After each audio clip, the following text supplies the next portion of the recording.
Les secrets de Saint-Pierre, révélation et rédemption. Antoine n'avait pas mis les pieds à Saint-Aubin depuis plus d'une décennie. Ce petit village niché au cœur des montagnes françaises était autrefois son terrain de jeu, un lieu plein de souvenirs d'enfance. Mais la ville avait conduit loin de ses paysages pittoresques. Désormais architecte à Paris, il se consacrait à son travail, bien loin des forêts denses et des légendes locales qui avaient marqué son enfance. Cependant, une invitation inattendue à une réunion de famille l'avait poussé à revenir. Il se trouvait maintenant sur la route sinueuse menant au village, avec un mélange d'excitation et de nostalgie. En traversant la forêt dense, il ressentait à nouveau ce frisson familier, cette sensation étrange d'être observé. Les légendes que son grand-père lui racontait à propos de la forêt de la perdition lui revinrent en mémoire. Des histoires de chasseurs perdus, d'apparitions spectrales et de rituels anciens hantaient encore ses pensées. En arrivant à Saint-Aubin, Antoine fut accueilli par les visages souriants de sa famille. Ils l'accueillirent chaleureusement, comme s'il n'était jamais parti. La soirée se passa agréablement, entre repas copieux et discussions animées. Mais au fond de lui, Antoine ne pouvait s'empêcher de penser à la forêt et au mystère qu'elle recelait. Le lendemain matin, il décida de partir en randonnée pour revisiter les lieux de son enfance. Équipé d'un sac à dos et de ses vieilles bottes de randonnée, il se dirigea vers la lisière de la forêt.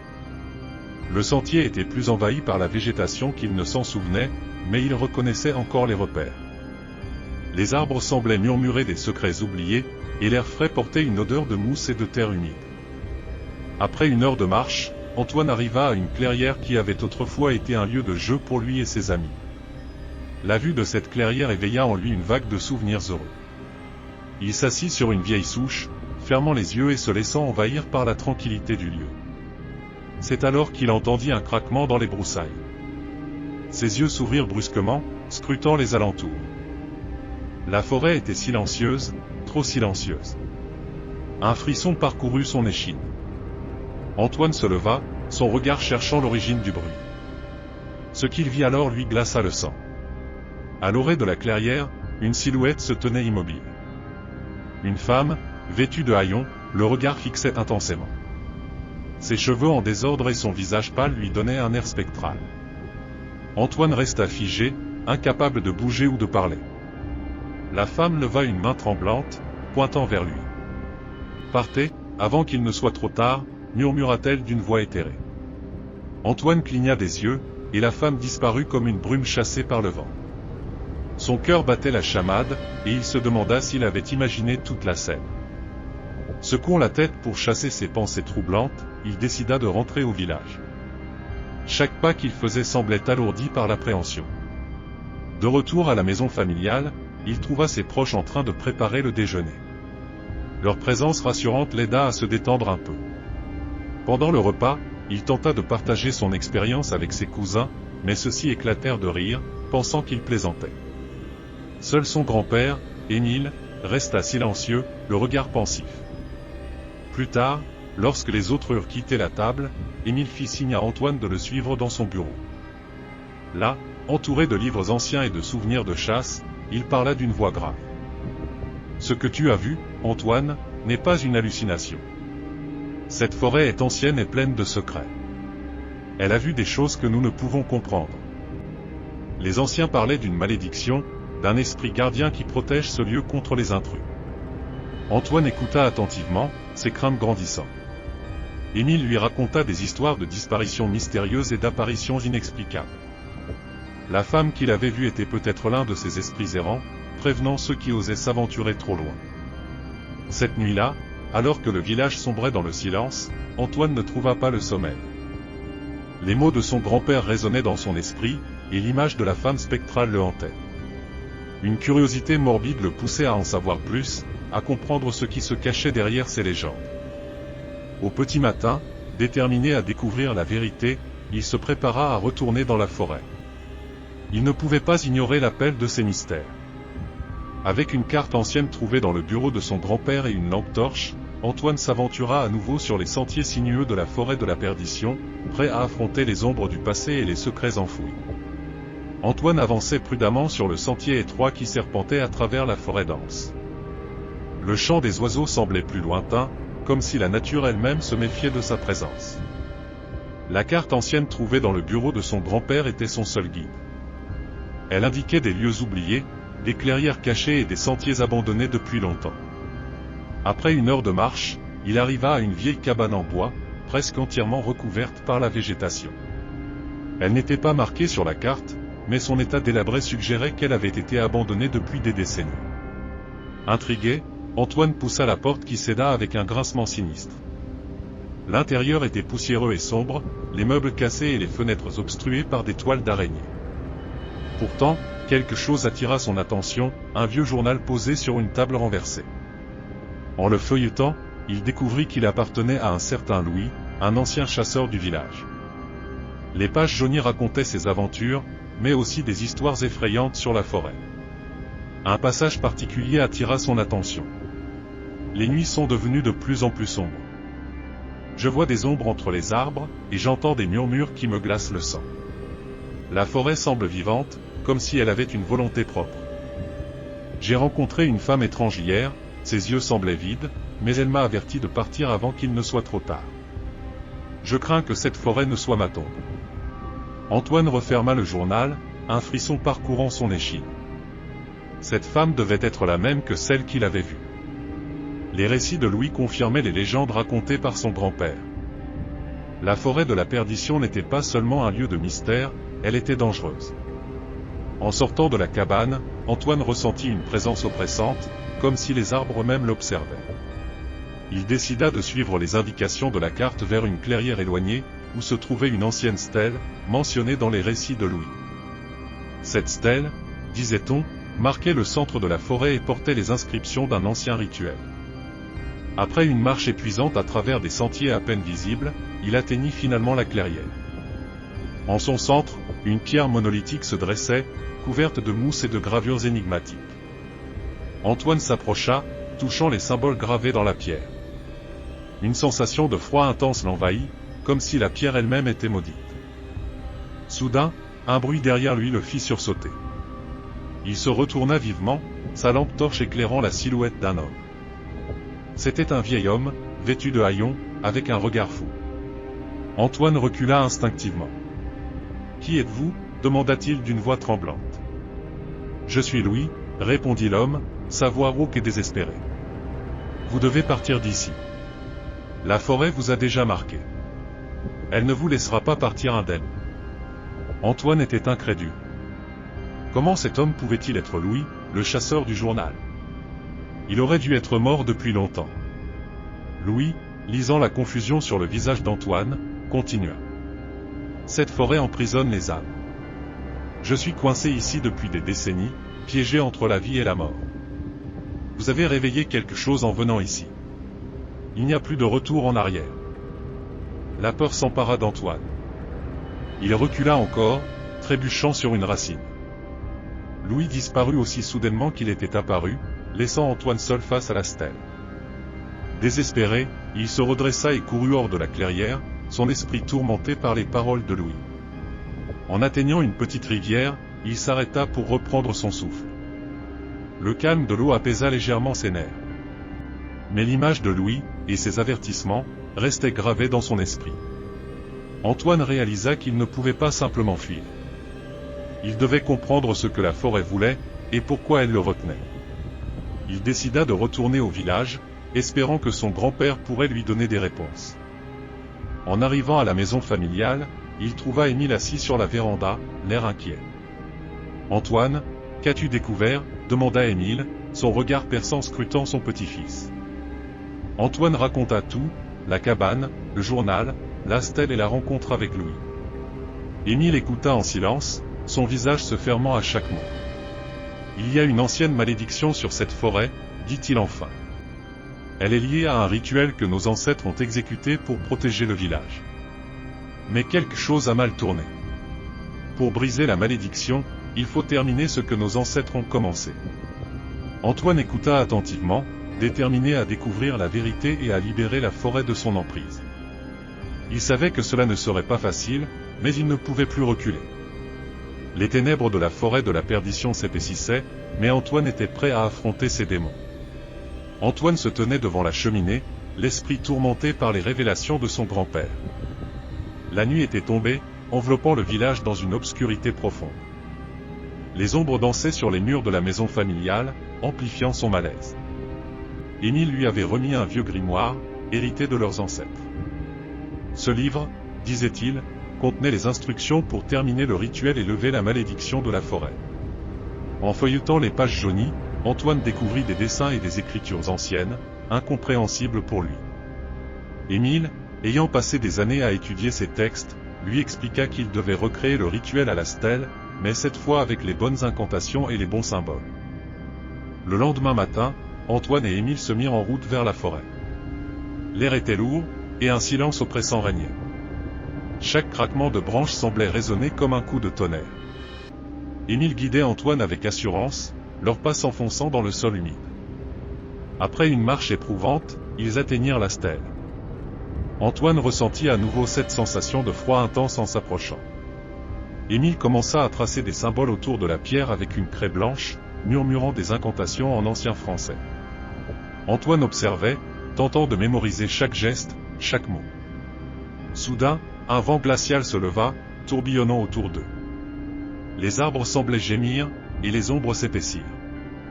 Antoine sentit une présence malveillante, quelque chose d'ancien et de puissant. Émile continua sans se laisser distraire, son visage marqué par la concentration. Alors qu'il terminait le rituel, une figure émergea des ténèbres. C'était la femme aux yeux vides qu'Antoine avait vue auparavant. Elle se tenait à l'orée de la clairière, ses lèvres remuant sans bruit. Antoine sentit une peur viscérale l'envahir, mais Émile posa une main rassurante sur son épaule. « Ne la laisse pas te distraire, » murmura Émile. « Elle essaie de nous empêcher de réussir. » Antoine, rassemblant son courage, se concentra sur les dernières incantations. La femme s'approcha lentement, sa silhouette devenant de plus en plus nette. Elle tendit une main décharnée vers eux, mais Émile finit par prononcer les derniers mots du rituel. La stèle se mit à briller d'une lueur intense, et une onde de choc parcourut la clairière. La femme poussa un cri perçant, avant de disparaître dans un éclat de lumière. Le vent cessa brusquement, et le silence retomba. Antoine et Émile restèrent immobiles, le souffle court. La stèle était maintenant chaude au toucher, et les symboles gravés semblaient vibrer avec une énergie nouvelle. Ils avaient réussi, mais Antoine sentait que ce n'était pas encore terminé. En retournant au village, Antoine remarqua que quelque chose avait changé. Les villageois semblaient plus détendus, comme si un poids avait été levé de leurs épaules. Émile lui expliqua que la malédiction avait été affaiblie, mais qu'elle n'était pas encore complètement levée. Le grimoire mentionnait un second rituel, plus complexe, qui devait être exécuté lors de la pleine lune suivante. Ce rituel nécessitait des ingrédients spécifiques, rares et difficiles à trouver. Antoine se mit en quête de ces ingrédients, déterminé à libérer définitivement la forêt de la perdition. Chaque ingrédient avait une signification particulière et devait être collecté dans des lieux spécifiques, l'eau pure d'une source cachée, une fleur nocturne qui ne fleurissait qu'une nuit par an, et une pierre sacrée enfouie dans les montagnes environnantes. Antoine savait que ces quêtes seraient dangereuses, mais il n'avait pas le choix. Avec l'aide de quelques villageois courageux, il se lança dans cette aventure. Ils traversèrent des rivières tumultueuses, escaladèrent des falaises escarpées, et explorèrent des grottes sombres. Chaque obstacle renforçait leur détermination. Au bout de plusieurs jours, ils avaient réuni tous les ingrédients nécessaires. Antoine retourna à la stèle avec Émile, prêt à accomplir le rituel final. La pleine lune se levait, projetant une lumière argentée sur la forêt. Alors qu'il préparait le rituel, Antoine ressentit à nouveau cette présence oppressante. Les ombres semblaient s'étirer et se tordre autour d'eux. Émile commença à tracer les symboles, mais cette fois, les ténèbres semblaient plus résistantes. Antoine se concentra, récitant les incantations avec précision. La stèle commença à émettre une lumière pulsante, mais les ombres s'intensifièrent, comme si elles tentaient de les engloutir. La lutte entre la lumière et les ténèbres atteignit son paroxysme. Finalement, avec un dernier mot, Antoine libéra une énergie pure qui balaya les ombres. La lumière de la stèle devint aveuglante, et une onde de choc déferla à travers la forêt. Les ténèbres furent dissipées, et un silence apaisant s'installa. Antoine et Émile s'effondrèrent de fatigue, mais avec la satisfaction d'avoir accompli leur mission. La forêt de la perdition était enfin libérée de sa malédiction. Antoine savait qu'il n'oublierait jamais cette aventure, mais il espérait que la paix reviendrait enfin pour les générations futures. Antoine se tenait devant la stèle, la lueur apaisante émanant encore de ses gravures anciennes. Le rituel avait affaibli la malédiction, mais pour la lever définitivement, il devait rassembler des ingrédients rares selon les indications du grimoire ancestral. Émile, le visage marqué par des années de recherche, lui indiqua les premières étapes de leur quête. Le premier ingrédient crucial était l'eau d'une source cachée dans les profondeurs de la forêt. Guidés par des cartes dessinées à la main par Émile, Antoine et quelques villageois intrépides se mirent en route à l'eau. Leur périple les mena à travers des sentiers tortueux et des sous-bois sombres, où chaque bruissement de feuilles semblait murmurer des avertissements. Après des heures de recherche et plusieurs détours imprévus, ils atteignirent enfin la source. Nichée au creux d'un vallon rocheux, ses eaux cristallines scintillaient sous le faible éclat du soleil matinal. Antoine, rempli d'une étrange détermination, remplit délicatement une fiole spéciale avec l'eau claire comme du cristal, conscient que chaque geste comptait dans cette quête pour la paix. De retour au village, ils se préparèrent pour la prochaine étape, la fleur nocturne, une rareté qui ne s'épanouissait qu'une seule nuit par an dans une clairière secrète au cœur de la forêt. Sous le couvert de la nuit, Antoine et Émile se faufilèrent silencieusement à travers les arbres, écoutant les murmures du vent comme s'ils leur indiquaient la voie. La clairière s'ouvrit devant eux, baignée par la lueur argentée de la lune. L'air était imprégné d'un parfum sucré et mystérieux, tandis que les étoiles semblaient observer leur progression avec un intérêt silencieux. Au centre de la clairière, au milieu de l'herbe tendre, fleurissait la fleur tant recherchée, de pétales d'argent étincelants, elle semblait briller de sa propre lumière dans l'obscurité environnante. Antoine, avec une précaution presque religieuse, cueillit la fleur et la plaça soigneusement dans un étui spécial, la protégeant des dangers de la nuit. Leur quête n'était pas encore terminée. Ils devaient maintenant chercher la pierre sacrée, une relique enfouie dans les montagnes escarpées qui entouraient le village, gardée par des légendes et des esprits anciens. Les jours suivants furent une série de défis, escalades périlleuses, passages étroits entre les roches, et des heures passées à scruter chaque recoin des gorges abruptes. La montagne grondait parfois sous leurs pieds, comme si elle n'approuvait pas leur intrusion dans ses secrets anciens. Enfin, au sommet d'une crête balayée par les vents, ils découvrirent une grotte dissimulée derrière un rideau de lierre. À l'intérieur, illuminée faiblement par des stalactites scintillantes, reposait la pierre sacrée. Taillée avec une précision qui défiait l'âge, elle émettait une aura de puissance et de mystère. Antoine la contempla avec une admiration mêlée de crainte, conscient de la responsabilité qui pesait sur lui. Avec l'aide de ses compagnons, ils parvinrent à extraire la pierre de son repère ancestral et à la transporter avec précaution vers la stèle où tout avait commencé. De retour à la stèle, Antoine et Émile se préparèrent pour le rituel final. La pleine lune se levait lentement à l'horizon, enveloppant la clairière d'une lumière argentée. Antoine disposa la pierre sacrée avec soin près de la stèle, tandis qu'Émile dessinait les derniers symboles avec une concentration intense. Les mots anciens résonnèrent dans l'air calme de la nuit, portés par le vent qui semblait attendre le dénouement de cette saga. Antoine, le cœur battant, récita les incantations apprises par cœur, sentant l'énergie se rassembler autour d'eux. La stèle s'illumina de l'intérieur, les symboles gravés brillant d'une lumière dorée. Mais alors que le rituel atteignait son apogée, une ombre sombre se matérialisa à l'orée de la clairière. C'était la femme aux yeux vides, celle qui avait hanté les nuits d'Antoine depuis le début de cette quête. Elle avançait lentement, ses mains fantomatiques tendues vers le groupe, comme si elle tentait de les arrêter. Antoine sentit une peur glaciale s'infiltrer en lui, mais il maintint le rythme de l'incantation. Émile, le visage fermé dans une détermination farouche, intensifia ses gestes. La femme, de plus en plus proche, émettait un gémissement plaintif qui résonnait dans les profondeurs de leurs âmes. Soudain, avec un éclat final, la stèle émit une décharge d'énergie aveuglante. La femme poussa un cri strident, comme si elle était repoussée par une force invisible.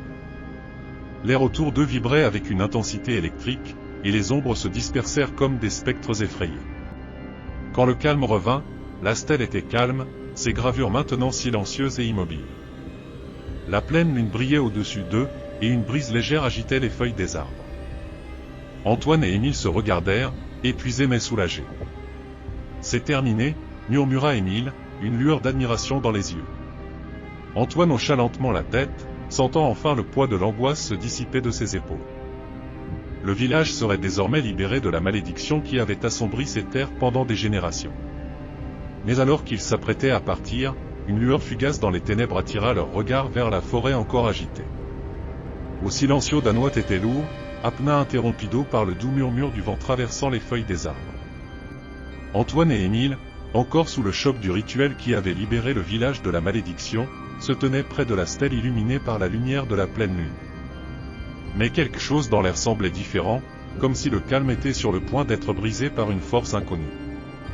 Les habitants du village, alertés par la lumière intense et le silence qui avait suivi, commencèrent à sortir de leurs maisons, leurs visages mêlant curiosité et soulagement.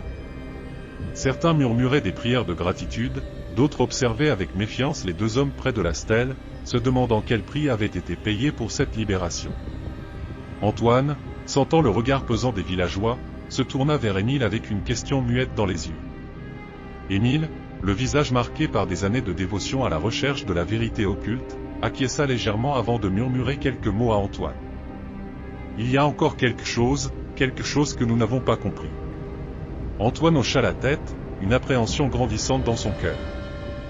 Les événements des derniers jours, les rituels mystiques et les rencontres avec des forces insaisissables semblaient maintenant se fondre dans une seule vérité indéniable, le village avait été libéré, mais les esprits qui hantaient ces forêts gardaient encore leurs secrets.